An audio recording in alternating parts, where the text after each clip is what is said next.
Erokamano nyakora mogi kuom ketera mogi TV en odhiambo machielo majaber odhiambo mar Jumapil dwe ndalo 18 dwe mar 8 2024 arwakini machiegni mar yudo weche manyien mag ratil par ni odiochieng' mar Jumapil kama wadhi ratil tielo mokwongo en mar weche manyien kama antiere ka nyawadwa Lydia Okeyo emanonjo ni bedo kata kamano en oko matin nomiyo koro sane ni mondo mi akelni weche manyien motenore kod mago madhi nyime pacho ka magi tingo weche mawach gi jatend piny kawuono kaachiel kod migawo mochung' ne weche mag somo ewi lai manyien mar siro somo mag jopuonjre e mbalariany. Wach bende osebedo ka kelo mbaka koni kod kocha weche mag guonyo moro kido miluongo ni Mpox bende nachiel kuom weche ma migawo mar thieth medo chiwe ler kaluwore kod weche mosebedo ka fuong'ore ni guonyono osebedo kalandore thurka nyakwara mogi magi to kod mamoko mathoth adani bed koda chakruok nyaka giko mokwongo wayud thund weche. Mpox nimesikia ni ugonjwa mbaya sana. We don't have any other confirmed Mpox case. Serikal okwedo ripode mayango ni guonyo mar Mpox landore mokalo e pacho ka nonro bende itimo ni ji madonjo e tong' Kenya gi Uganda.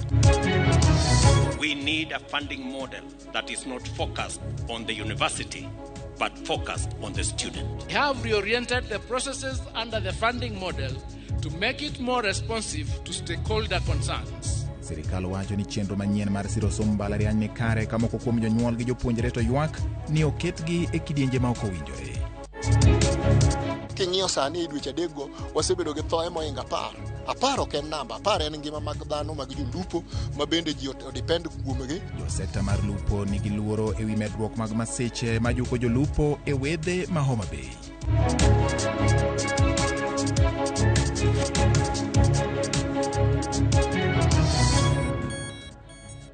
Machiegni nyakora mogi main mna tielo mokwongo mar ratil tielo mar ariyo wadhi bedo kod twak nyakora mogi twak mabende kinde ka kinde wang'iyo kaka piny Kenya ringo kawuono ni wang'iyo kombe mag ODM ma wakete ratil sewinjo ka nitiere weche mag joma dwaro lemo mopogore opogore nochakore bang' ka nowal moko kuom jotelo mag duond burano bedo jotend migepe ji ne owuok koni gi kocha kendo siasa mar ni to en ng'ama winjo bed ni kawo kombego nonyiedhore nyakora mogi kombego ncha ne osepogi kendo wale moko kuom josiasa mathurka kopogore kod mano bende liet ne ochako duogo kende kom ma Homa Bay manyo ji osebedo ka goyo mbaka josiasa mopogore opogore manitiere telo nowuok oko ka gin bende gikone koro gidwaro kom mar bedo jakom mar ODM e gwenge ma Homa Bay nyakora mogi omiyo kawuono dang'iyo ni to kombe mag siasa gi dipo ni nitiere ber moro ma onyalo kelo ne jasiasa manie telo kata nitiere kaka samoro nyalo jiwo demokrasia ka oponi ok omiye jasiasa manie telo gin weche mwadhi ng'iyo achiel kachiel e Ramogi TV jaloko mare iluongo ni Wilson Ochoka wenda kawuono nyakora mogi adhi bedo kod wela adek kamuting'o Zakari Moga adhi bedo kod Otieno Mila kanyakla kod Philip Aroko duto te gibiro bedo achiel kachiel ka ratil wago kod gi mbaka nyakora mogi nyisi ni jaloko mara iluongo ni Wilson Ochoka nyinge en George Bati machiegni jatend piny William Ruto okoni sirikande biro juolo hola ne jopuonjre e mbalariany ka owuok atamalo 80 nyaka atamalo 90 mondo ores jopuonjre ma onge kod nyalo. Ruto lero ni lwasi mar uchumi ma pacho ka biro lokore kaluwore kod kitiegruok makare mar rowere biro yudo gi sani kendo ma sirikal singo mar siro ma owacho e kinde ma ng'ur to pod nitie e wi kit chenro mar siro jopuonjre go mag mbalariany.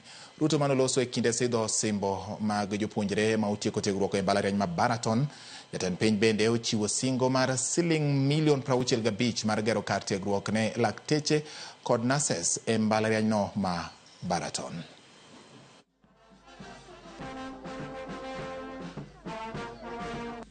We are increasing scholarship and loan for students from vulnerable families from 80% to 95%. I am persuaded that it is the right thing to do. For a grant from the government of Kenya for the completion of the facility that you have in this institution, I'm instructing the Ministry of Education to give a grant of 60 million shillings for the development of that facility as the university continues to service our healthcare professionals' requirements in Kenya. Responsibility to contribute fully in the advancement of knowledge, to drive positive change, and to help create a future for Kenya where leadership is synonymous with integrity and excellence in service. Kweth mag Azimio koro chano gwetho oko duond bura mar ODM bang' yango ni ODM odonjo e sirikal kendo weyogi kendgi e keto sirikal tesre. Magitimore ka jatend Wiper Kalonzo Musyoka otielo ni onge twak manobedo e kind jatend piny machon Uhuru Kenyatta kod ogai mar ODM Raila Odinga ewi wach donjo e sirikal kaka ne Raila olero juma mokalo. Walter Nyambaga nigi ler mar wachni. Sasa ile nchi inachomeka, Uhuru ndiye alinipiga mimi simu. Uhuru akaniambia mimi tafuta Bwana Ruto ongea na yeye. Kenya ikichomeka hatakuwa na nchi nyingine. Mpaka hii tuzime hii moto, watu waketi chini waendelee waliwane. Ndalo machuok bang' ogai mar ODM Raila Odinga ne keta yanga ni jatend piny machon Uhuru Kenyatta ne oywane uno kendo jiwe mondo obed kotwa kod jatend piny William Ruto e kinde ng'anyo mapek mane omiyo lwasi ma Kenya ne liet.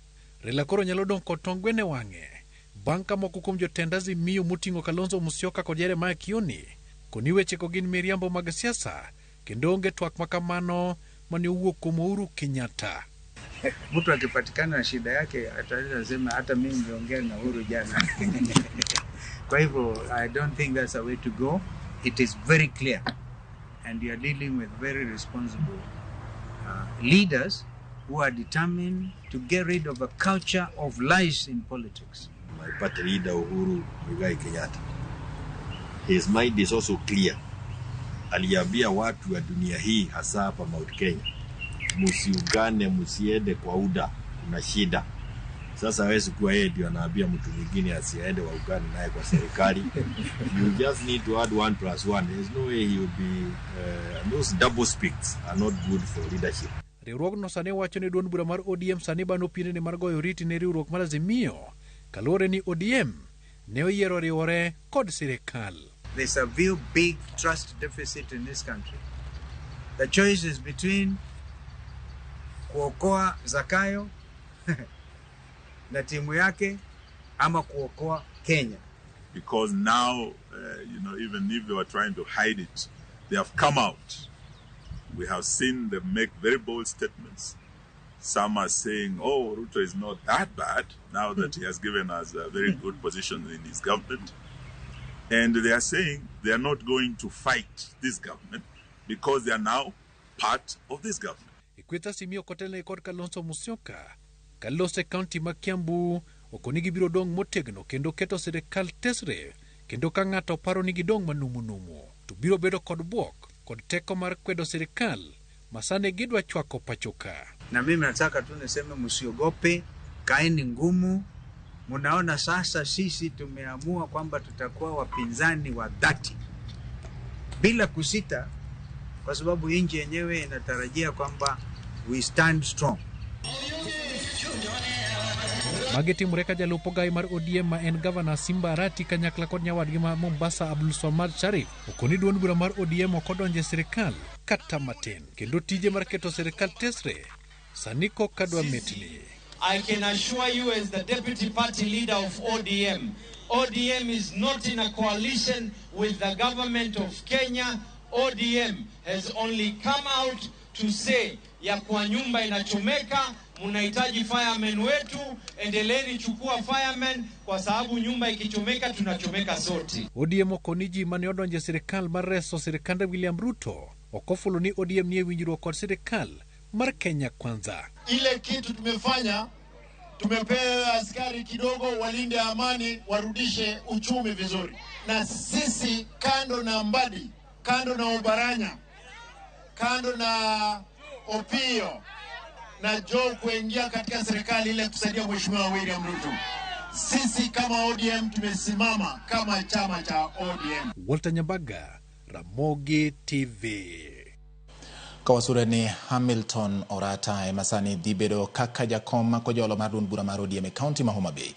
Orata mosebedo jalup jakom mar duond burano omilemo mar kao kama ne owe thuolo Gladys Wanga oseyangi e bedo jakom mar ODM e Kenya mangima. Kuku mar tend ODM okaw okang' makamano e kinde ma piem mapek osebedo mar laro lemono ka jochung' auchiel nyocha ne oseriedo mar manyo lemono. Kaluwore gi lendo makamano, tend od bura mar county ma Homa Bay opoyo gwelo mar Orata ne lemono kendo singo mar sire lwedo. Kotelnegi kod spika mar od burano gijiwo josiasa mondo duok chien liet ma osebedo kaneno mar laro lemono. Adwa kawo thuolo machon mondo agone erokamano maduong' ne the party mar ODM ma rieko mane gitimono mar confirm Honorable former Deputy Governor Hamilton Orata manyocha en Vice Chair mondo en makoro ochore mondo bed acting chair mar county. Gima da kwayo ni kapok kotim elections jowa manosewuok oko madwaro gini ko let us support the decision of the party make mondo party omed bedo stronger. Sadwa kwayo all MPs, woman rep to gi senator ma Homa Bay ne wan kaka county assembly ng'ato ka ng'ato ne nigi interest ne kendo ne une mane ubedo supported. To sani nikech koro the chair moyudo promotion owe kom ne vice chair in an acting capacity, adwa na kwau wa support uru jaduong' Hamilton Orata mondo tawa gidado na kawo thuolo ni mondo mi congratulate no yud thuolo mondo mi oriw party nikech piny no oseyiech kone gi kocha. Decision ma party osekawo no wan wa support fully, but pachwa gombo wa mar ni Sir Charles obed jakom koluong yiero to chieng' moro pod wabiro mana gole kwa wuoyo gi other regions machalo kaka jo milambo mondo waket Sir Charles Ong'ondo Were. Kawasuru Nyakoramogi migawo mar thieth okwedo weche ma liekore ni kit guonyo ma idendo ni mpox medo landore pacho ka. Kochiwo lero ewi tuono jagoro mongirore migawo mar thieth Mary Mudhoni olero ni kopogore kod ng'at achiel mano yudo kod ranyisi mar tuono onge ng'at machielo mosegamo tuono. Ma owacho ka nonro mar menyo jopiny dhi nyime e tong' matudo Kenya gi pinje mamoko ka ranyisi en tong' ma Malaba mar geng'o landruok mar tuono kowuok e pinje maoko.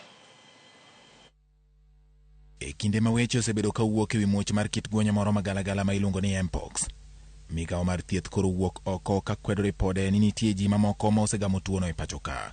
Jagoro mongirore migawo mar thieth Mary Mudhoni onyiso jo Kenya mondo bed motang' gi weche ma osebedo ka fuong'ore ewi guonyono kendo gichik itgi mana ne wach ma wuok kuom migawo mar thieth. We don't have any other confirmed mpox case unless the one that we talked about, the 42-year-old male. Until when the ministry communicates and states that we have another mpox case, please let us not start circulating rumors. Let us stop circulating information. If you are suspected, you're not confirmed.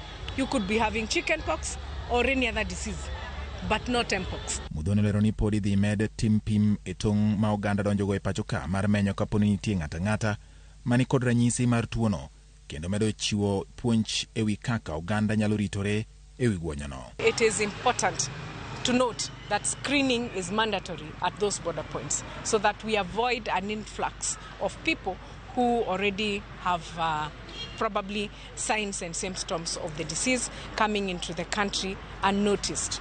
So we will continue with the same. We will continue with the sensitization. We will continue with the surveillance and screening at the border points to ensure that our country is safe. Kaka yore ni ogeng' landruok mar tuono donjo e pacho ka, apisa mag migawo mar thieth kod lakteche ne otayo pim ne joma tiyo kod tong' ma Malaba ka donjo e pacho ka kuwuok e pinje malibamba. Pim ma jowuoth opoyo ni timo gi lony mamalo. Process ya hapa iko tu sawa. Nimependa venye wanaifanya. Mbox nimesikia ni ugonjwa mbaya sana. Tuanze kupima na tujikinge na tusimeze dawa ovyo ovyo. Madaktari wanafanya mambo yao kabisa kwa ukamilifu. Lazima mtu akipita pande ile akirudi lazima afanywe screening, na vile naona sijawahi kusikia kama kuna yote amepatikana na hiyo ugonjwa hapa. Joriembo mag nyamburko mating'o sike ka ng'ado tong' kendo dhi e pinje maoko. Kata kamano ywak ni chenro mar pimo ganda mar fwenyo ranyisi mar mpox itimo mos e Kenya ka opim kod pinje malibamba. Gino mag ywak ni okelo dhungruok mag nyamburko e tong' ma Malaba e apaya ma Kenya kadhi Uganda. Challenges ni nyingi, mostly kwa scan very slow, sometimes network impotea ama anapata foleni kule ndani yapofungana. So the best option kwa naona at least wangeka another, even scan ukiscan unatoka ama kuna space kubwa, kwa very much more better kwetu kama madereva wa trailer.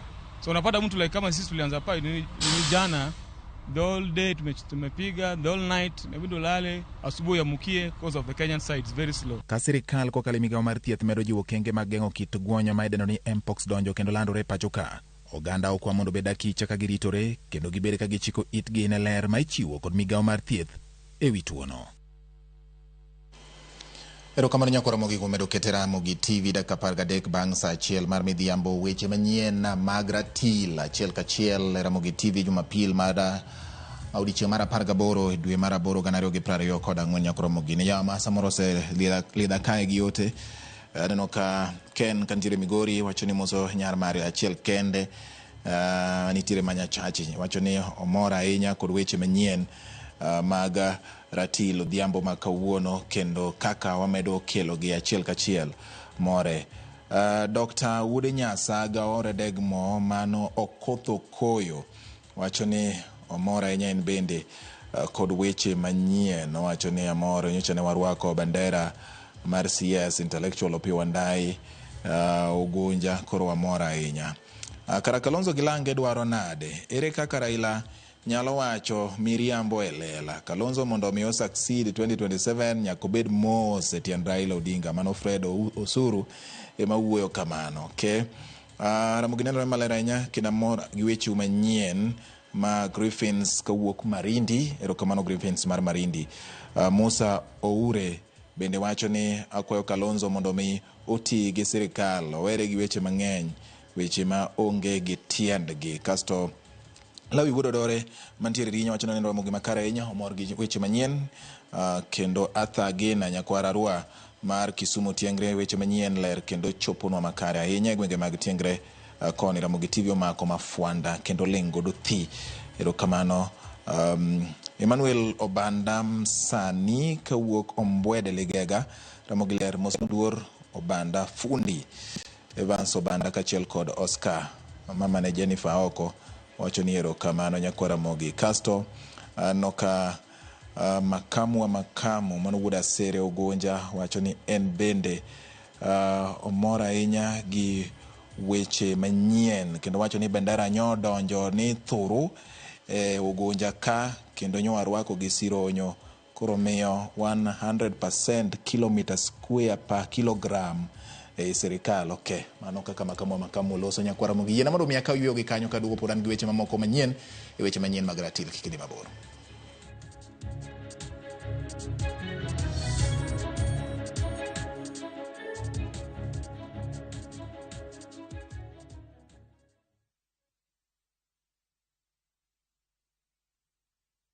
Jipange na View sasa imerudi kwa mbwembwe na vishindo. Jipange leo kwa nafasi ya kujishindia mamilioni ya pesa.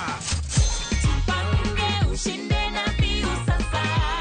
Bonyeza *487*3#, weka 50 bob tu upate content na pointi 50 za kuingia kwenye draw ya 50,000 kila siku, milioni 1 kila wiki na grand prize ya milioni 3. Jibambe na content nyingi zaidi uongeze chances zako za kushinda. Jipange na View sasa. Weka 50 bob tu na huenda ukajishindia 50,000 kila siku, milioni 1 kila wiki na grand prize ya milioni 3.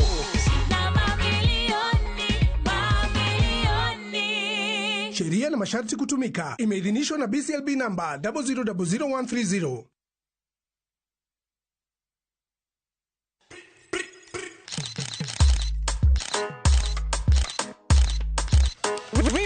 Golden comeback against Selecta. Nostalgia is the name of the game. Join me, Anita Mbuya Damiano and Terry Mikamba every afternoon from 1 to 4 p.m. on The Rewind. Hot 96.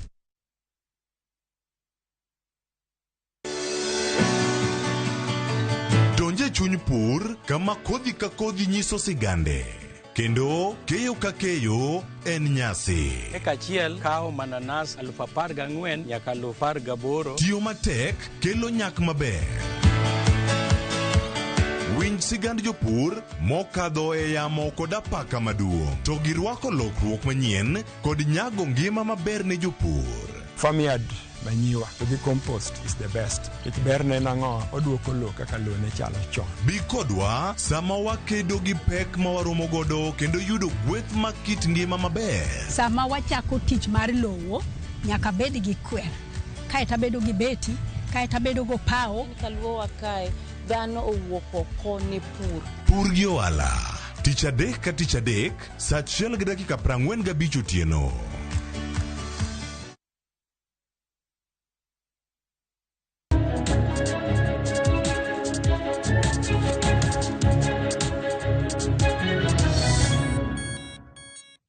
Erokamano nyakora mogi kuom medo ketera mogi TV wa medo dhi nyime gi weche manyien. Jokanyo e sekta mar lupo nyiso luoro margi kaluwore gi wach medruok masiche mag nam mathoro yuko jolupo e kinde magidhi nyime gi chenro mag lupo e dhowedhe ma Homa Bay. Yangore ni thoth masichego biro kaluwore gi rem luwo chike matayo chenro mag lupo kadwaro nitie mar medo rido chikego kaka yor konyo duoko chien masiche matimore ne jolupo e nam. Machendo mag lupo osebedo ka dhi nyime ka opim kod counties mamoko moloro nam lolowe kendo sekta mar lupo ndike oganda mathoth mayudo konyruok margi kaluwore kod chenro mag lupo ma osebedo ka dhi nyime dhowedhego. Kata kamano jolupo matiyo gi nam lolowe kaunti ma Homa Bay thothgi osebedo ka romo gi masiche kinde mag dhi nyime kod chenro mag lupo kendo moko osekata mana lwar pi mowito ngimagi. Tend dhowedhe kaunti ma Homa Bay wacho ni thuolo madweche adek mokalo jolupo moinga 10 oselwar pi mowito ngimagi e kinde mag dhi nyime kod chenro mag lupo, thoye mag tudo gi wach koso luwo chike mag nam, yembe maricho ma samoro fute nam lolowe kod wach rem tiyo gi jakede mowinjore manyalo konyo reso ngima jolupo e kinde mag masira. Moko kuom thoyego iyudo ka jolupo orwako life jacket te ka pudo tho gi life jacket. King'iyo sani e dweche adekgo wasebedo gi thoye moinga 10. Aparo ken namba, aparo en ngima mag dhano mag jolupo ma bende ji odepend kuomgi, ma bende ji yudo konyruok kuomgi, ma ka gin joma nyalo tho athoya kamano to samoro nyalo bedo matek. Ma iyudo ka jolupo odhi e nam to lwasi ne rach. Mani bende aneno ka nitie pek moro mayudore ni jogo matayo koro ma kor lwasi pok osebedo gi thuolo mar miyo jolupo koro gi dhok ma giwinjo. Nitie thoye ma bende wuok kaluwore kod koso winjo mar jolupowa. Giwacho ni nitie jakede mag reso ngima kata life jacket ma bande ma sani koro olore alwora mar nam lolowe kendo iuso ne jolupo e nengo mane piny ka giwacho ni jakede ma kamago ok nyal konyo jolupo e kinde mag masira ka wach tiyo kod yedhi maricho e nam lolowe. Bende giwacho ni jimbo masichego dwaro margi en mondo migepe mag sirikal ma ochung' rito nam lolowe obi kanyakla mar konyo tieko masiche ma joko jolupo e nam. Kenya Maritime Authority diber kokelo machiegni stakeholders mondo wang'e ane to jowa maloso life jacket sanigi be giloso life jacket ma KEBS opimo manyalo ting'o ngima mar dhano koso gina lewni mar otonge ma wang'iewo e duka to eka bang'e pod jomoko inyalo yudo ka ngima gi lal to girwako life jacket go. Mano njotimore nwa karachuonyo kocha ka jolupo nigi life jacket to eka bang'e pod giwito ngimagi. Jowa temo to samoro inyalo yudo ka bech life jacket gi be ni malo, koro inyalo yudo ka ok wanyal bedo nikech gitibe, koro samoro wanyalo bedo ni wang'iewogi to kata be giti, koro sama giseti moko be ok nie quality moro maber.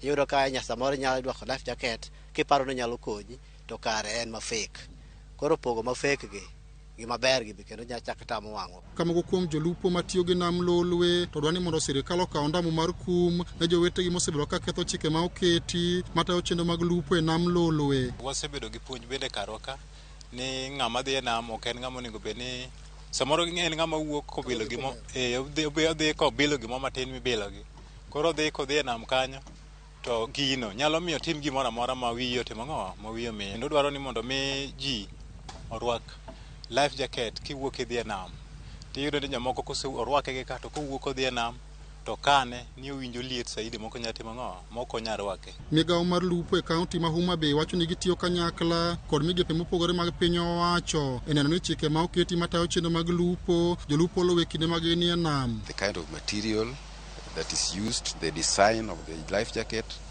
the thickness of the life jacket is actually prescribed by the Kenya Bureau of Standards. And these people go to fish or go to the lake, they wear life jackets, they use safe boats because we've seen cases where somebody just leaves, is alone, is going to the lake, maybe he's drunk, not wearing life jacket. You can expect that whenever there is any waves, that kind of a person is most likely to drown. Masiche mag nam mathoro medore kind jolupo medo kilo luoro maduong' ne jogo eko mantie sekta mar lupo. Dwaro nitie mondo jogo eko ma ochung' ne weche mag lupo kaachiel kod migepe mopogore mag sirikal obed kanyakla mar manyo yore minyalo duoko piny masiche mathoro juko jolupo e nam lolwe. Ali Beach, Ramogi TV, Homa Bay. Ramogi ka wasudo kowuok e gwenge ma Homa Bay wadonjo e weche mag pur e gwenge ma Migori. Kama jopur niang' e kaunti ma Migori dwaro lokruok e buk mar winjruok e weche mag pur niang' mong'ere kod dho ngere ni agreement book e kindgi kod kambi rego sukari ma Sony. Jopur niang' wacho ni buk mar winjruok e yore mag puro niang' e kindgi kod kambi mar Sony osebedo ka hinyo jopur kuom higni mathoth kendo sani gidwaro ni mondo timne lokruok. Gidwaro kata giwacho ni yande gisebedo piny ka gitwak kod tend kambi ma Sony e lokruoge ma gidwaro kendo gin kod geno ni seche ma iloso winjruok manyien to pach japur nyaka mi pek. Jopur niang' bende kamachielo oywago dok piny mar nengo niang' kowuok siling 5,100 nyaka 4,950.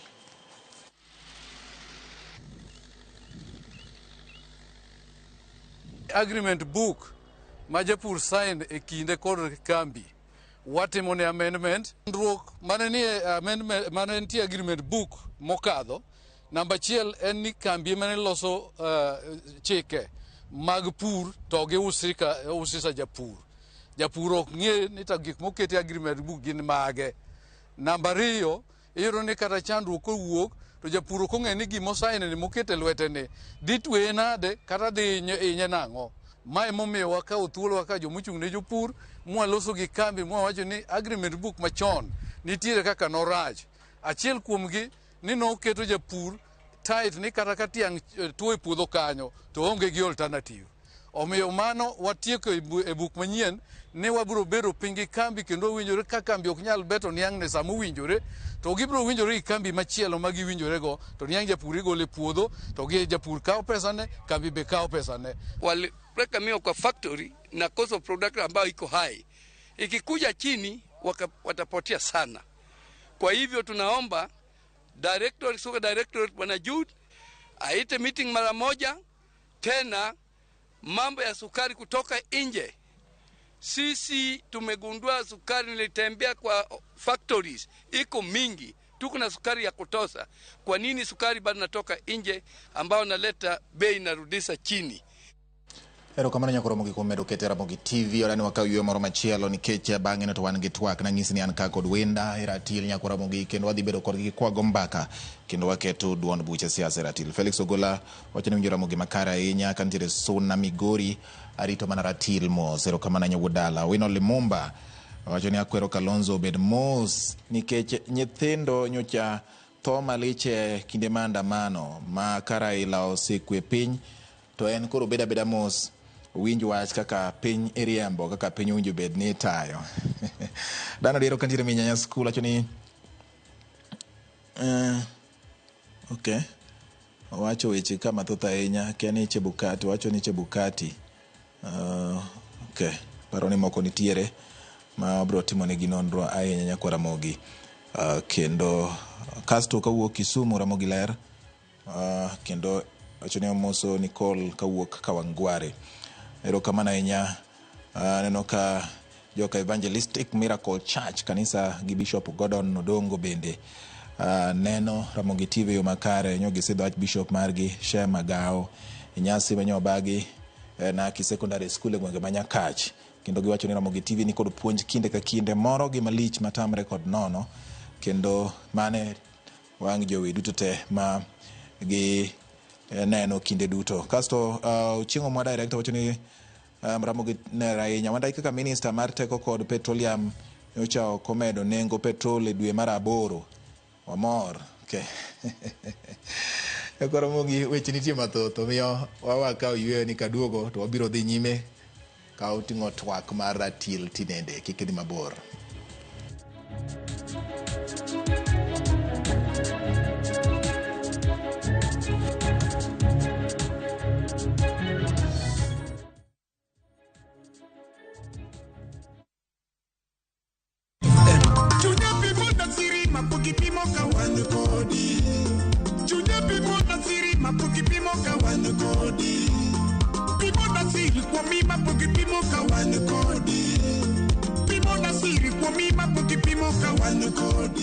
Ma an Abongo Jakabwana kaka ung'eyo mondo mi yud thuma mar Promise of Love kaka sikiza tip idio star 860 star 416 hash. Ramogi TV e od jothum duto. If you're flashing I am here and I am not calling back, it is because I am a runner and I ran out of airtime. New on View Sasa, Jalis Lekong. Due to public command, I come to real life now. A marathoner who can run through your ribs with his humorous lines. Even when I met my wife for the first time, I ran out of words, I ran out of breath, then I ran crazy for her. Now I jump into conclusions. Enjoy these hilarious and entertaining stories of Jalis Lekong. Yani, ikitikwa makuna. Exclusively on View Sasa. Thank you very much. Karibu tena, asante sana.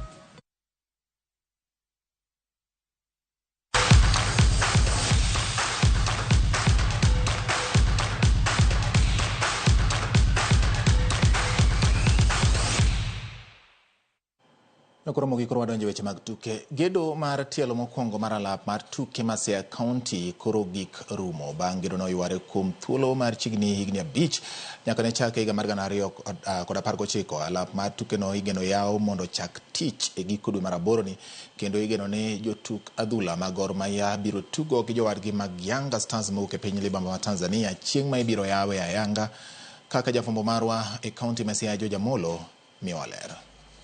Bang' gedo mosekao higni buora, alap mar tuke ma Siaya koro nenore ma wang' ni yawa ayanga kendo ka idonjo e paw tuke ni to gima ikuongo neno gin kombe manyangafu mochan maber e kar bet mar welo modhial to e bathe kocha tich dhi e nyime ka funde temo lao sa kendo mae en ranyisi makende ni singo ma kinde ka kinde mosebed ka ichiwo to ok chopi e wi gedo mar alap mar tuke ma Siaya ni wang' ni koro dhi chopo kare kendo koro geno nitie ni ler dhi rieny e mudho. Kalure gi kidieny mokwongo mane wadwan mondo wager osechopo atamalo madhi 95 kata 6 kanyo. Gima uneno ka gin chumbe kata unyalo neno ka ji wang'o chumbe masiro jotugo mondo kik hinyre.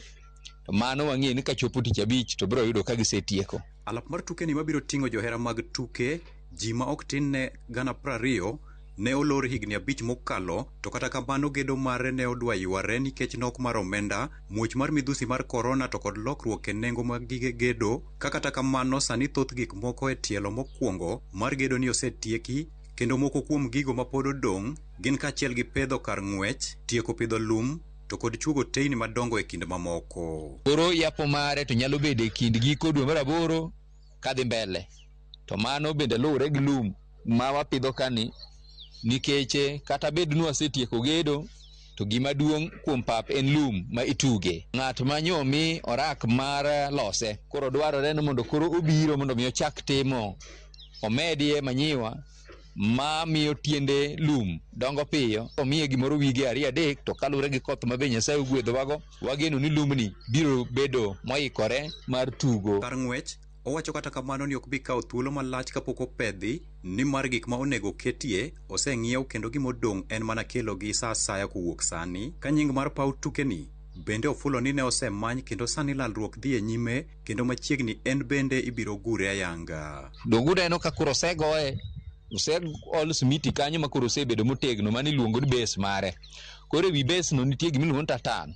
Tatan no nitiere mosechopo ka to gisechopo e Kenya ka Mombasa mondo mi otingi ka gia Mombasa okelgi mondo ketgi. Koro wan gi geno ni kachopo giko dwe mar 8 to wabro alap mar ng'wech biro yudo ka oseketie onget. Gavana ne nosewacho ni ndalo mokalo kae nying nyaka puodhi to nitiere duonde bitere mondo puodhe. Koro ka duonde go osetieko puodhe to an kod adieri ni sami yawe nying no biro yudo kosendik malo. Mae en alap mar tuke ma owacho ni biro bedo gi gik mathoth kamoting'o ofise, magawa to kod nyaka tesend obila ka oweyo kuonde ma jotugo loko e lewni. Apisas mabiro bedo jorit mar paw tuke ni to ting'o nyaka kuonde migage ma iluongo ni magawa, to kata mana jok mohera muna mayweyo godo kosetieko tich bende biro yudo napas. To iye kanyo oting'o nyaka apise mag jota chenro mag tuke ma kanyalo chiwo ranyisi kaka koro FKF biro yudo ofis kanyo. FIFA ma bende the governing body mar adhula bende biro yudo ofise kanyo. Jo Athletics Kenya bende biro nwang'o obila bende nyaka bed gi kar gimoro ma gibetie. Gik moko kaka dispensary mo mathin biro bedo set up kanyo, koro ting'o gik mang'eny. Sani koro wego rak magero alabni piem gi kinde mar neno ni gitieko kuonde modong' mondo mi paw tuke ni obi ochiw ayanga ne tend piny owacho ma Siaya County kapok ochopo giko dweni ma gichano yawe ayanga. George Amolo, Ramogi TV, Siaya County.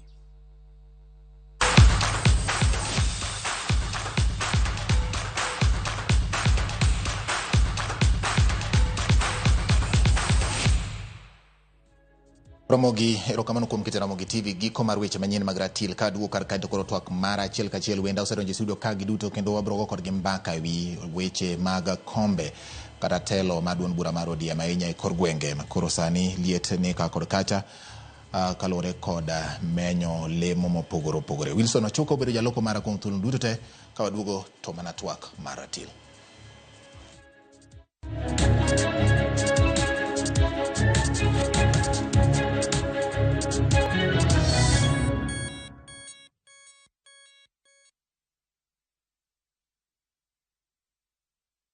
Jipange na View sasa imerudi kwa mbwembwe na vishindo. Jipange leo kwa nafasi ya kujishindia mamilioni ya pesa.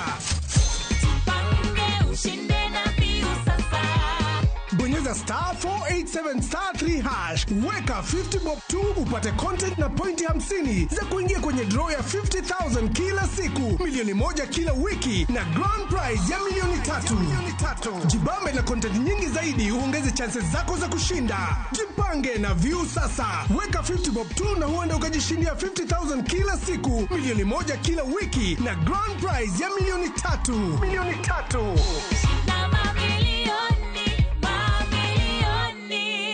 Sheria na masharti kutumika. Imeidhinishwa na BCLB namba 0000130.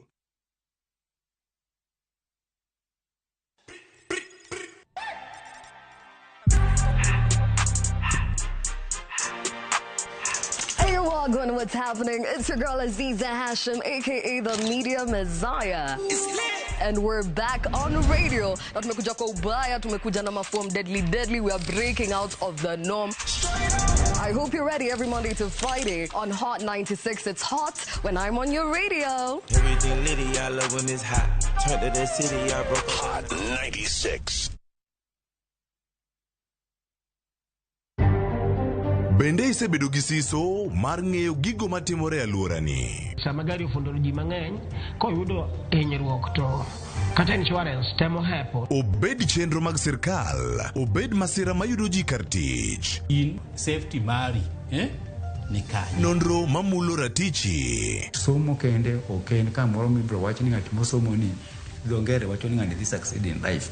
Wuok tich ka wuok tich. Iro curriculum design uchinj e chenro mar rameny piny saa 1:30 otieno. Wan oganda luo nyaka koro waneni to be wanyalo bedo gi kembni. Nise oganda jo Kenya gimonjo be ni giwinjo kuomi. Ka ikelo ni gi Lydia Okeyo. Koro ngoja ng'wana twak mar rameny piny. Chick by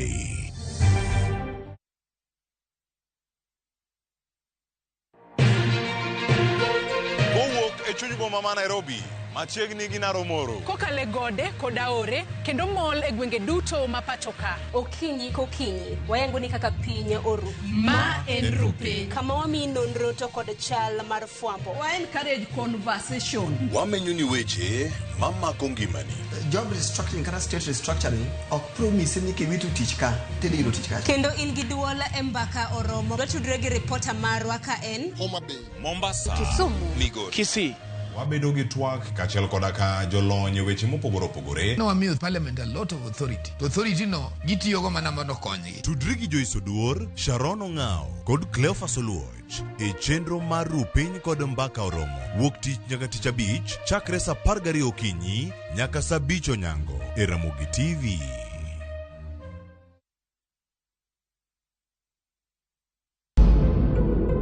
Nonenore ni en gi gik moko duto, ngima kod dala maber. Kata kamano, tugo mar wuon kod andhoga chakore. Chieng' moro. Gimoro ne nyise ni weche ok dhi bedo maber kaka ne oparo. To akia. Lakini nitiere ina feeling ma nyisa ni otimo gik moko beyo. Kaka kinde medo kalo, ne ok ong'eyo ni adiera ne ni machiegni kode moloyo kaka ne oparo. Matokoro wachman. Matokoro atieko nang'o. Achako nang'o. Ne Atieno Jabayo, mana e wi Nam Cinema, Jumapil, sa 2:15 otieno kod sa 4 otieno, mana e Ramogi TV.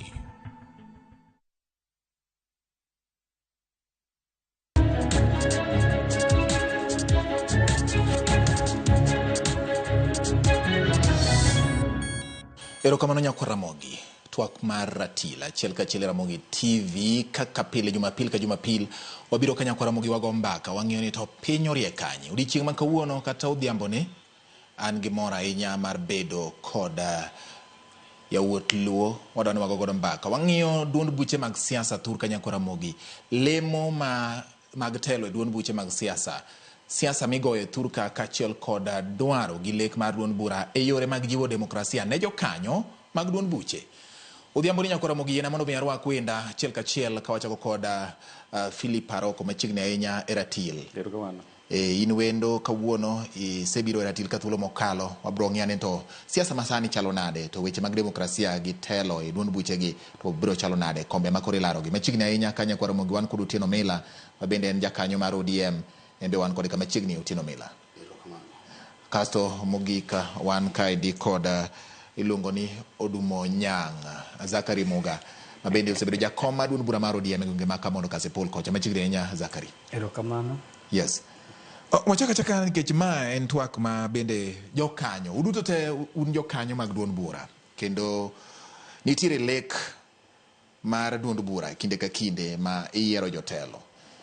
Achiel kuom gimomiyo iloso duond buche en ni mondo mi gichwal oganda od bede telo. Chakore gi telo maduong' kaachiel kod telo ma piny mondo gibed gi jokanyo mang'eny kata koro ji odhi e bunge, ji odhi koro yiero ji tiwacho ni wan gi jokanyo manyalo loso chik, wan gi jokanyo manyalo timo ma. To bende owinjo bed ni chiwo thuolo mar demokrasia ne ng'ata ng'ata ma en jakanyo en ni en bedo gi duol e duond bura. Achak kod Muga machiegni mos ni kwa Ramogi Juang kasi ngiso ni inisebedo jakom mar duond bura mar ODM e gwenge ma Kasipul Kabondo Kasipul kocha, ang'o minyalo wacho? Amoso nyikwa Ramogi Juang no imore uru odhiambo ma kawuono kuom kawo thuolo mondo mi abi e studio mar Ramogi TV ka. An kaka Zakari Muga mong'ere kaka Muga Kamata asebedo jakom mar chama mar ODM e Kasipul Kabondo machon from 2009 kane opog constituency manyien mar Kabondo Kasipul kendo nochako yiera tielo mar ariyo kaka jakom party mar ODM. Yes. Erokamano. Ang'o ma iseneno ka wachaka ang'o ma party winjo bed ni bedo godo nikech wadachiwo ranyisi gi kaunti ma Homa Bay bang' ka Nchane Gladys Wanga ose pod ne lemo mamalo mar bedo jakom mar duond burane okawo kar Mbadi. To nyo oganda mathoth ahinya owuok. Mineno ka josiasa manitiere kombe mag siasa chiegni ji 6 wacho ni wan be wadwaro komni. Jomoko bende koro paro osebedo kanyuolore ka ok mana Homa Bay kende kata mana gwenge mamoko. E kinde mokalo chien bende ne ji nitiere kod ng'ur. Samoro imbe ni sewinjo, samoro Philip kachiel kod Mila bendo sewinjo ma nikech un jokanyo ni sama koro ipogo gimiluongo ni certificate mar party tiyudo ka samoro jomoko paro ni jomomi telo ka gin ei siasa gin gi dwaro mar bedo jotelo e siasa to iwacho ni nyalo dewgi kata ginyalo loso yore gi moko yore ma aling'ling. In isebedo jakom koro inyalo nyisowa ka jakom be nitiere gik mosebiro iri ni jakom in koro kaka ng'abe tugnua gi gini Erokamano George Bati. Yes. Ne nyikwara Mogajwang' mawinja kamoro amora ma gintie, aparo ni an gi ng'eyo kata lony malach e wach chama mar ODM, kendo agombo wacho ni kaka koro wa e kaunti mar Homa Bay, nyocha ne wan gi jakom marwa Governor Gladys Wanga, mocha jakom County Coordination Committee, kendo ne en gi joma ne otiyo go ofis kanyo.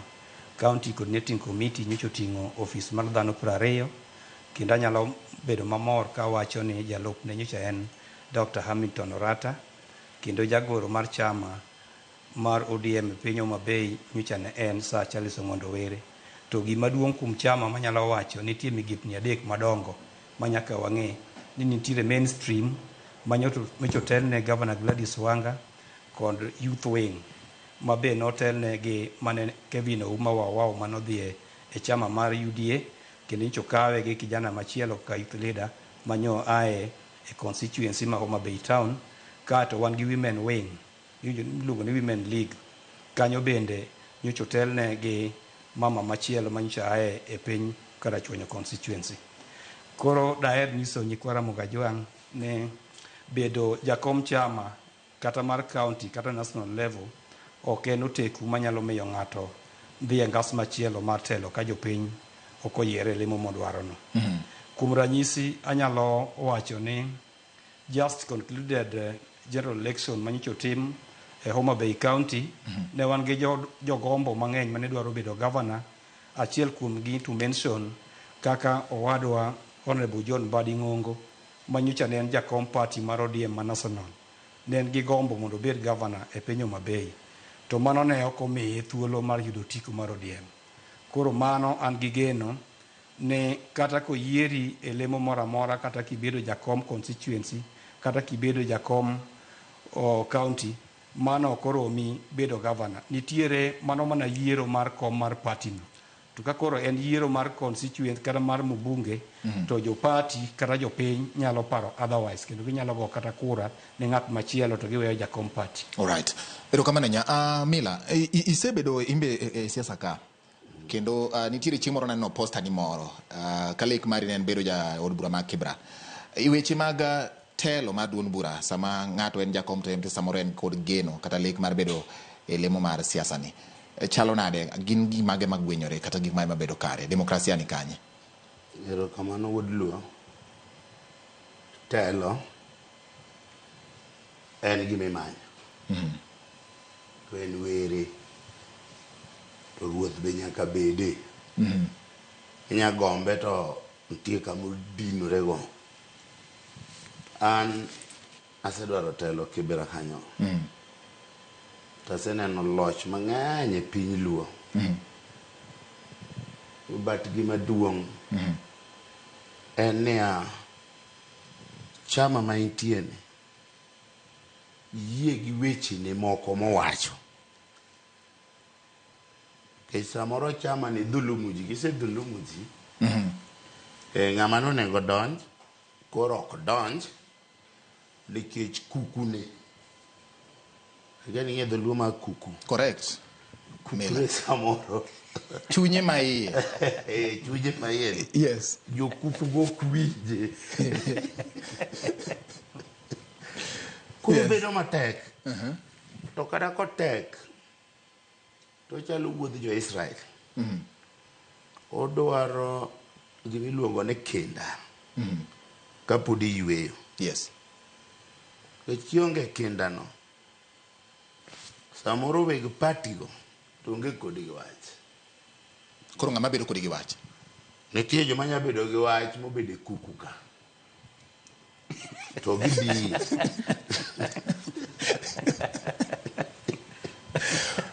Philip, ka kuku ka kama Mila uwe kuku. Ok ang'e ni ing'ie nade nikech Nitiere chama kaso nitiere demokrasia. Ok mane ODM kende. Chama mar piny Kenya nowachiwo ODM kaka ranyisi nikech gine ma weche gido bedo gi liet sani mar manyo kombe kaluwore kod gwelo mag moko kuom jotendgi lemo mag sirikal. Adwoko kamano bati gimwa wacho sani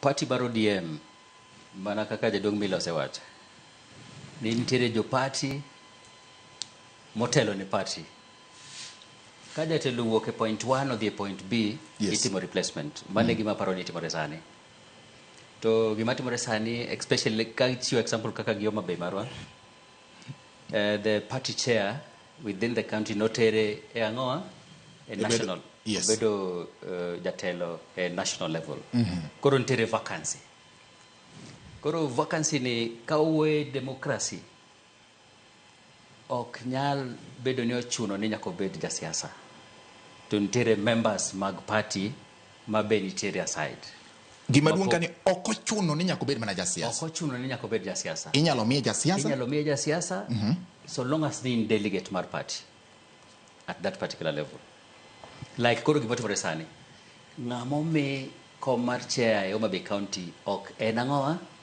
ok en ja siasa en jatelo man osebedo e county level mosetiyo mong'eyo every corner of angoa of the county ok en ja siasa so kanyo wa congratulate the party mar timo gima nyalo gero party ei party ka mana kaka Milo wacho inyalo bedo ni onge gi kinda to ng'ato be onge kod gi wach party onge kod gi wach jomoko nyalo bedo kod gi wach to kinda ni ne manyalo timo angoa emanyalo tingi malo again ka wane ei party wane mwanya kwa lost that democracy ei party ni Milo timo gimoro mok sawa taywaye gi jaduong' to bedo piny to acha ni kae to nego adhi direction makama ma onego adhi kama to agero party because party ni osekonyo jowa kendo osekonyo ji yore mang'eny.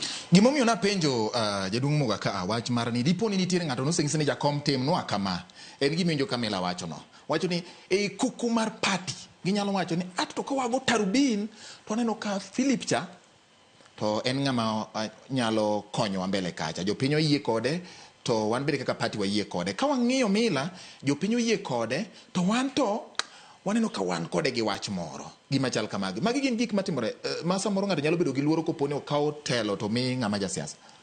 Erokamano George Bati waduoki chien matin kama owadwa Philip Aroko wuoyeno adwa pogora kode matin ni ng'ama yiere kom siasa kata kom party mo be ok ochuno nyaka obed ja siasa adwa nakete mondo ng'e kata mondo miye jokanyana ng'e ni kata koyieri delegate polling station moro amora miaye mane ja siasa nikech mano en kom siasa koro miyo adwa aket ng'eyo moro ni owadwa Hamilton Orata en ja siasa kendo ne obedo member mar ODM party. ODM party en political party ok en riwruok mar women group kata riwruok moro amora to en mar siasa koro miyo sa mise amua mibedo member mar ODM is a registered political party madwaro loche piny Kenya ka koro wadwa Hamilton Orata masani en acting chairman mar kom mar party mar ODM Homa Bay County bedo ne ja siasa na nomiyo party onominate mobedo jalof governor mokwongo mar county ma Homa Bay Migosi Cyprian Awiti e tielo mar ariyo te kuom higni 10 makane ok en ja siasa to dine ok oyiere mondo kaw lemono koro miyo apogora kode ka wacho ni ng'ama bede kom party at any given level nyaka obed ja siasa. Aparo no temo wacho ni I interject gimoro. Yes. Orata is a dead man en ongi makwa weche ma Homa Bay Orata is nowhere. Orata was just a governor there. Deputy governor. Deputy governor. No, can governor. Tawacho kaka wuod Kanyamwa to wuod Homa Bay. Adwa nyiso osiepnani. Samoro biro gi pache moro. No. Wago mpaka mar demokrasia. Mbaka kama ji yuare. Yes. Correct. To geno difa gi nyien. Okay. Tamba difa kode. Correct. Okinya bedo chairman who is dead on arrival. Yonge influence, yonge anything. Aparo no ganda ungi no raten nga. e piny Homa Bay. Orata en ng'ama iwacho neno opportunist manoyudo gika Kibati. Jakom ok na chali ta wuod kuro. Party ka onge wanga, there is no party e Homa Bay. Why? Keso Orata who is Orata in party matters. Boapia sani being in a conferences go nyaka no weyo bedo governor is a personal friend mara magara ko bedo no nena ani mana wuok kodi Nairobi ka kodhi dwaro bunge kolaro go jode ki opportunity manoyudo Orata no dhi mobedo nyaka governor. Jalup governor. The Jalup governor. Yes. Then what is he doing to the party? You know what the party stands for? Ngani donge Jakom. We must build the party. Migosi George Batiado. We must give activities for the party. How do I interject? Interject Nehemiah. Yeah, interject Martin. How do I kitunge moro Martin? Yes, we mondo Zakaria obile wacho. How do na wachi ne kiweyo bedo Jadung Orata jalup governor mar party mar ODM e Homa Bay. Yes. E tielo mokalo. Ne kane jo ODM chama mar ODM e county ma Homa Bay ne timo yiero margi kaka party. No yiere kaka jalup jakom mar chama mar ODM e Homa Bay County. Ma ene manoluwo Mikai Gladys Wanga. Mano opogore gi bedo jalup governor, opogore gi Mikai Wanga bedo governor sani. Seche mokadho ka Migosi Awiti mane governor. Yes. Mikai Wanga ne women rep mar county ma Homa Bay.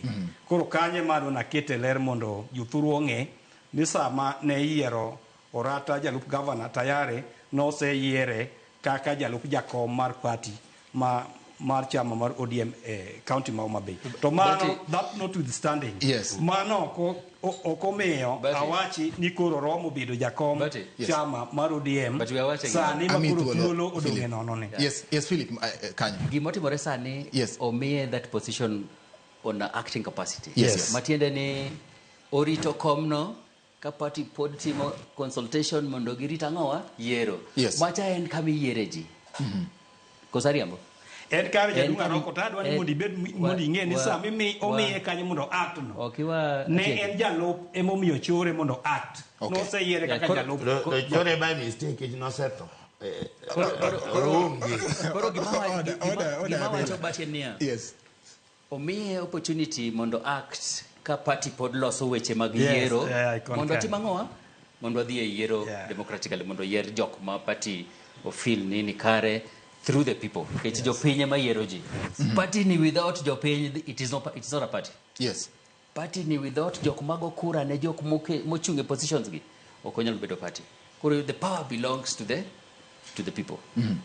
Koro aparo ni wamiya time obede position nyaka chieng' ang'owa party luongo yiero mondo oyier ng'ate position. All right. Awinjo kipenjo gimoro ni be ng'ato nyalo goni ni bana chochni moro bede ipati kama mondo itim kama ipenjo jaduong' to kawinjo kodwoko gi. Gimomiyo na penjo mano en gima ne Mila owacho kano chako ni samoro kuku mar party samoro nyalo bedo gimoro iyudo ka samoro ng'ato ng'indi in jakom timna kama yes. Koro ing'eni kata mana ot ma ji odake tungni moro nyaka bede.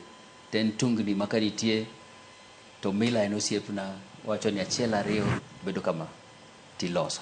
Koro mago to nyalo bedo kata ok nyalo bedo e party. An poka winje situation ma ng'ato oywaye kona ni kama mondo bed kama no. Koro tungni bedo ga but tungni loso. That is why en democratic. All right. Yes. Gimomiyo samoro wanyalo go mbaka ni. King'iyo kom ma Homa Bay kuom ranyisi sani osekete jaduong' Dr. Hamilton Orata ka otimo bede komno ka ipango weche kaka chike mag duond bura en ke duond bura ka duond bura nigi chike ne okonya wacho ni onge gi nyalo nikech mondo mi duond bura ng'e ni ng'ane obednwa ka nyiso ni nitiere gima gineno mata ma giseneno kuom weche mag telo penjo kani ang'o ma kombe gi nigo mamiyo kano waneno ka josiasa ma Homa Bay owuok oko ma chigni Jod Bura Beach manie od bura ma otelo gidwaro komni, senator dwaro komni, joma moko bende dwaro kom. Ang'o ma kombe gi nigo ma samoro nyalo wacho ni wenego jaduong' Muga ma samoro ok dhi chung' mondo bed nikech osebedo jachama, en gi rieko mar kaka itayo chama, onyalo keto kwe chama, pone nitiere kata mana pogruok moro e paro e kind joma oyiergi. Ang'o momiyo ma ok timre? Ang'o ma komni nigo? Migosi George Bati ka adwa duoki matin. Yes. An koro an gi experience e chama mar ODM ni, kendo aparo ni Kenya mangima an life member namba 150, 150. Tiende ni sama nochak chama mar ODM, wane joma nokwongo bedo life member mar chama mar ODM. Kendo kata king'iyo pinyo mar Homa Bay kanyo, the late Senator Tino Kajwang' ema ne lowa gi membership. Kich na kwongo ne bedo life member. Penjo gima direct. Yes. Na wach moro ka penjo no. Yes, Muga. Ado na wachi. Penjo nito ang'o momiyo. Ang'o manie iye? Ang'o manie iye. To ado na nyisi ni county wa Homa Bay opogore gi counties moko ma Kaluo kata counties moko ma e Kenya ka. Ka nochak chama mar ODM ni, to itapend ne Senator Tino Kajwang' ema nobedo the first chairman man party mar ODM e county ma Homa Bay.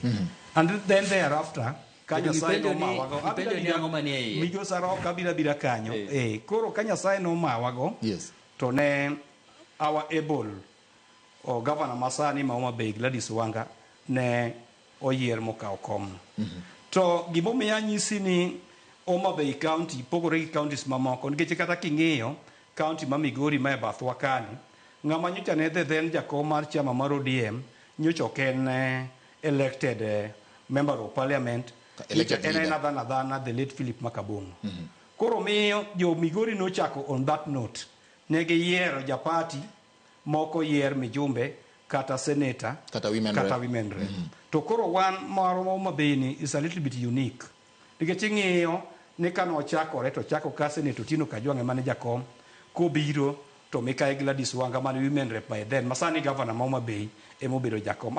And therefore onge chik moro e party mar ODM ka manyalo tamo ng'ata katibed mijumbe katibed MCA laro kom maramora e party at any given level. An kaka jakom party anyalo wacho nitie qualification number 1 mamiyo ng'ato nyalo dwaro kom e level machielo. Yes. Yiero maro mar party mar ODM chakore polling station. Iyiero delegates. Delegates gi ema dhi yiero officials pira 58 mag wards. Koro jo wards gi chak dhi yiero jo branch dhano 58. Mano ting'o women wing, youth league kod mainstream dhano 20. Koro koa kanyo 60. 58 ni gin 60. Gin 58 to 60. Gen 60. Dona wachi ni gin 58. Tika women leader koni to kod youth leader kato kedo gi 60. Koro mane mainstream gin 60. Koro gwaj 58. Koro gin 60. Okay. Aparo ni mondo awachi ni among the delegates 60 gi. Chiko yie ni ng'ata chung gi mondo gone kura e level moro amora modwaro kata kom kata jagoro kata jakeno.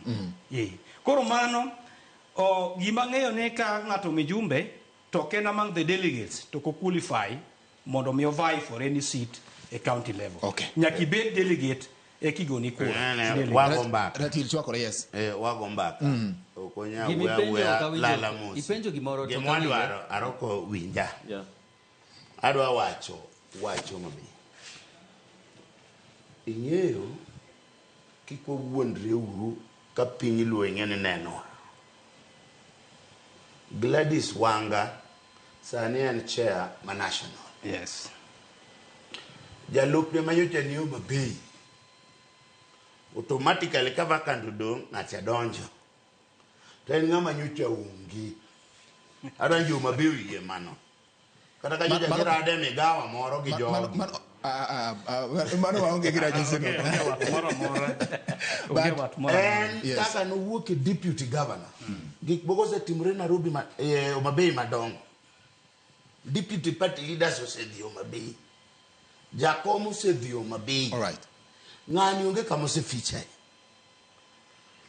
Koro ng'ani nikech opportunity to gi chik ok inyal tame kanyo. Taro ni jakom ni one gimo ndik to ge kanyo. ODM ema jogo luoro wago. To ODM nigi weche ne. Yes. Makata samo kete kanyo no. Tie ka ko kete ka kiti pudhe. Okwanyal ngado bura mar party ka.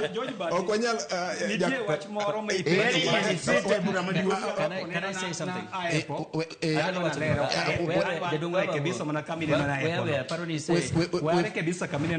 Philip gimoro ose soko ka ahinya. Wamiye thuolo en bendo wuoyo. Penjo gima direct niya. Yes.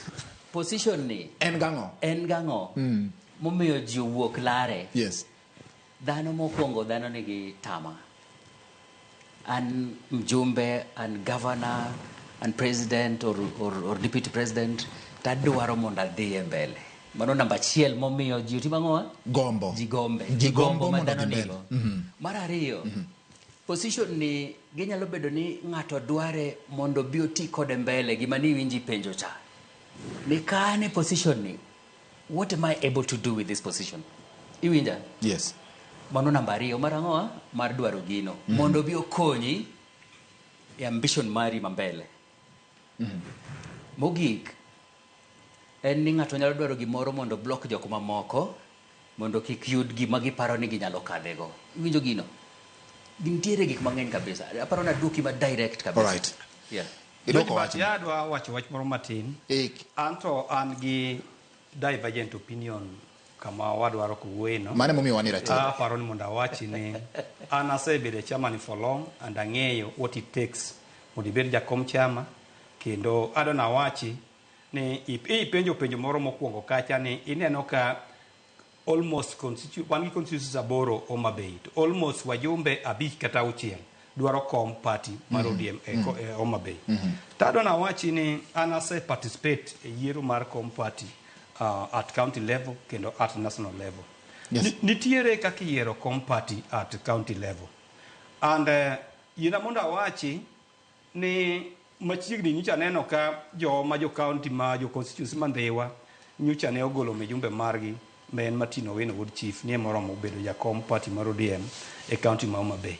But notwithstanding ni endhiwa kanyo ema Dr. Hamilton Rata Haye mane jalup jakom.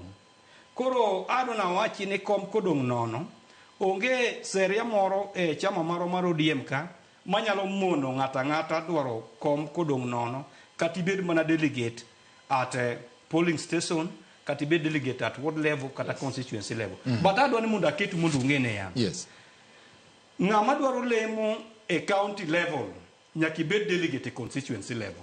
Mane ma qualify mondo mi idhi lar kom e county level. That's true. To kendo mano ema akela wacho ni kata wajumbe manowuok machalo jo Suba South go wacho ni gin senator Kajwage morom, jo Karachuonyo wacho ni migosi Adipo Kume morom, jo Kasipul bende wacho ni migosi Ng'ondo Were oromo, to jo Homa Bay Town be wacho ni Kaluma morom. Jodhiwa bende wacho ni Jodhiwa be wacho no Weno Wood Chief morom. Ginto mare gin is misconceived nikech ndhiwa kanyo suppose ni koro yiero Weno Wood Chief obedo jakom. Tiende ne ya kome modong' nono to jalupne kamoro ata nitie cha to kodong' nono. Koro ndhiwa sa constituency ok nyal bedo gi kombe ariyo ni gikawo jakom Weno Wood Chief. Gima adwa keto Adwa ni we kisungu ni loke gi dholuo. Adwa wache gi dholuo ne ya. Gi paro moro ma oromo. Nikech jodhiwa go kere jadunga roko wewa matin. Jodhiwa go kende nyaka sani. Aparo ni ging'eyo ni wuod gi ma Hamilton Rata nyicha ne deputy party. Koro gi sani party nigi chenro ge kaka itimo yiero. Adona wachi mogik ne ya. Adona wachi mogik ne ya. Constituency ka constituency nigi haki mar chungo wuodgi moro mondo dwar kom party mar Homa Bay County.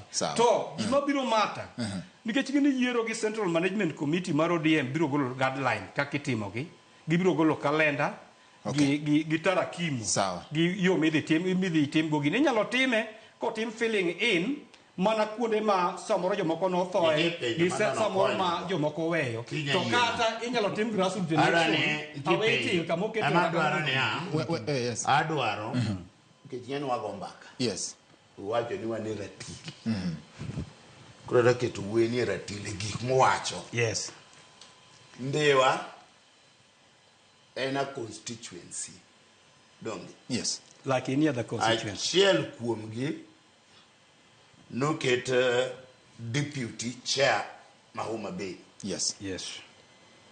To mano ke deputy ni on back to yomio to ko act. Koro gima dwa penjo nyien. Penja tura.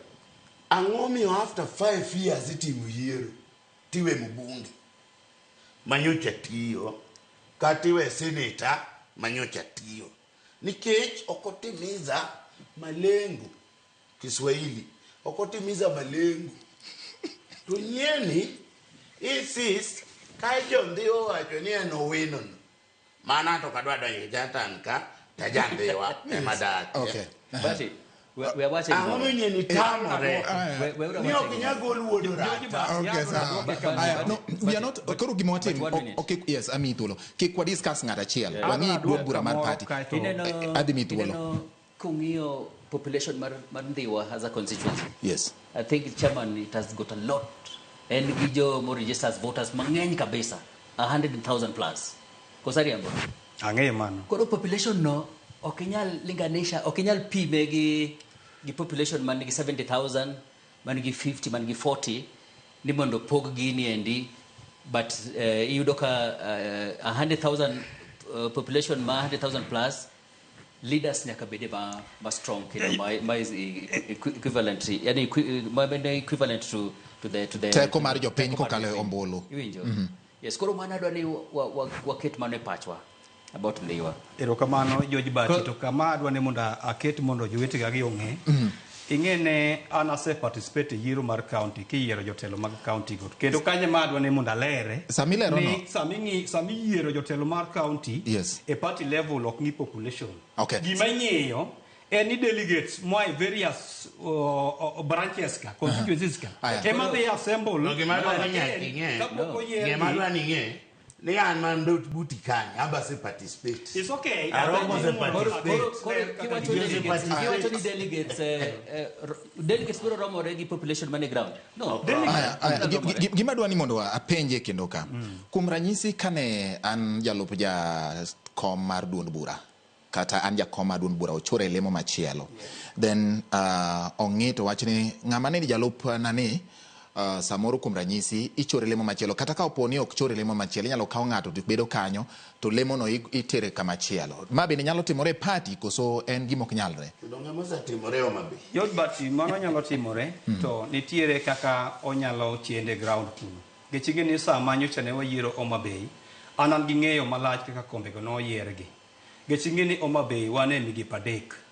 Nitiere jo Suba kikawo Suba North gi Suba South constituency. To kendo nitiere jo Wang'aora. Jo Wang'aora go kore ikawo Rangwe constituency gi jo Homa Bay. Kato nitie jo Ndhiwa kod Rachuonyo block. Rachuonyo block oting'o Rachuonyo constituency, Kabondo Kasipul kod Kasipul constituency. Koro ing'eni ka oseyier ji makoro lemo mag party bedo say at county level. Koro regional balance. Nitie regional balance nyaka ng'i. Mane ma kelo wach moro ok defend ne koro ka jadung Orata ochor to ni koro bedo kanyo. Kato bedo week kato ken week tada na wachi ni party nigi taratibu magitimo go yiero. Tang'eyo ana wuona ng'eyo kaka Muga Kamata ne jo Central Management Committee otiyo gi chik moro ne deputy jalup jakom party nyalo act kapok gichano yiero grassroots election. Okay. Koro mano gitimo mana filling in. All right. To gima adwa na wachi yes. Mano kumono ng'ata biro laro kom party ma Homa Bay kata wa Ndhiwa kata wa Suba South kata wa Suba North kata wa Kabondo Kasipul kata wa Kasipul kata wa Karachuonyo. Okay. Koro mano biro depend gi kaka National Election Board mar ODM ogolo timetable mar yiero. Okay. Kata kitimo filling in kata ka idhi grassroots election ma national. Watie kuru.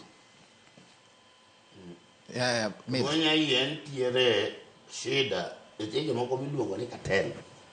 Monya beda chiel kuom ge janjo kung'egi. Ginya pimo no. Gimonyalo timo as a party. Withdraw wach mar cartel no mondo koro wabed time makoro I apologize. Mano en gima opogore gi what discuss. Gima important en ni nyaka build party ni. Yes. We must nyaka kete mondo bed more democratic nyaka obed than before. Gik moko lokore seche te. Yes. Gima nwatimo ndalo mane en chairman opogore gi gima wanyalo timo sani. Nitiere generation ma sani be madwaro gik moko mantiere party. Koro space mana kaka wacho ni nyaka miji ng'ata mo qualify mondo contest for any position in the party mondo obed recognized as a competitor. Okay. Obed ni en jasiasa? Obed ni en jasiasa, obed ni ok en jasiasa, to en gi interest mar kao position mora more party ka en qualified, onego miye opportunity. Otherwise, ODM is a serious party, onego wagere mo obede level moro mane entiere before. Mano e kwanyalo konyo jakom manyo gimone nwa manyo ni. To kwa timo gik mapile gi, maonge changes in between, and the time is going, people are changing with time. Onge gima bro timo. So we are praying for our party ni mondo wabede uru, ni wanyalo bedo gi reasoning mind. Watim gik ma onego bedo timo. Kitie ko mane wach ni mogik. Mane wach na mogik. Yes. Adwa wacho owe keto gimoro ne Jakom. Jakom has moved us to the level we've reached. And one makoro donjo kagi. Sure. And wanga makoro chair. And Arati my deputy party leader to Union Mombasa. It is now us. Owe keto ni Jakom. You know, we lose some directions. Sani kuro ken Jakom. Jakomo se panwa yo. Okay. Mwaringe gigeche. Wanya timo everything. Nikech no payo. Koro wange. Kikwa we yor ni belgi portals. Mano ODM unenu keto kani. Kwa keto portals. Tuwaonge ngufu. Okay. Wawuog at the word Jakom. Okay. He has given us kamone ngwalo. Tujo kombe mawache no se bude kombe gi. Umbe nyaku give way. Okay. Aya, sawa, erokamano ahinya. Second, ago erokamano George Batista, adwa wachi ni kaka an jalo ma e county ma Homa Bay. Yes. To an gi geno ni ibiro yier jakom ma kawo kar Mikael Gladys Wanga e county level. Kendo an ai block mar Achuonyo. Nyochi neno ka jowa mar Achuonyo wuok oko kabisa. Moting'o constituencies adek ka giwacho ni gineno ka sa Charles Mondo Were ema onego kawo kom mar party mar ODM ma Homa Bay. Yes. To an bende kaka blog no nikech ng'ato oganda moro amora kata sani ineno ka jakom Raila Amolo Odinga kendo ni jo Kenya to kendo ni mondo jolupo oyud ber. Koro an be da gombo wacho ni kadipo nono ni kom no ni thuolo kitime yiero to block wa mamalo koni mondo sa Charles Mondo Were ma mondo delegates obi okete kom koluongi yiero. Chairman ok nyal vote ne candidate. Anyalo vote gine ka Mr. An delegate magoko. Ini jama somo madwa chung e bunge. Erokamano. Koro an ombucha ng'ata biro yudo ka. Sawa. Erokamano nyakwara mogi gima oyudo e twagni ni tiere gombo mathoth, gombo kuo kum ogendni mawachore ni gin gwenge ma iluongo ni regional balance, gombo kuo kum joma tindo gi joma mine bende iluongo ni youth kachiel kod joma mine, gin moko kum gigo ma duond bura nyalo ng'iyo e kinde mi irwako ji e lemo mopogore opogore. Erokamano kuom kete ratil ne Lo Philip Aroko kachiel kod Otieno Mila kod jakom machon ma Kasipul Kabondo kata Kabondo Kasipul iluongo ni Muga Zakari nyakwara mogi. Erokamano kuom kete ratil, nyinge ni George Bati, oromo kodi kende thuolo machielo riti masani.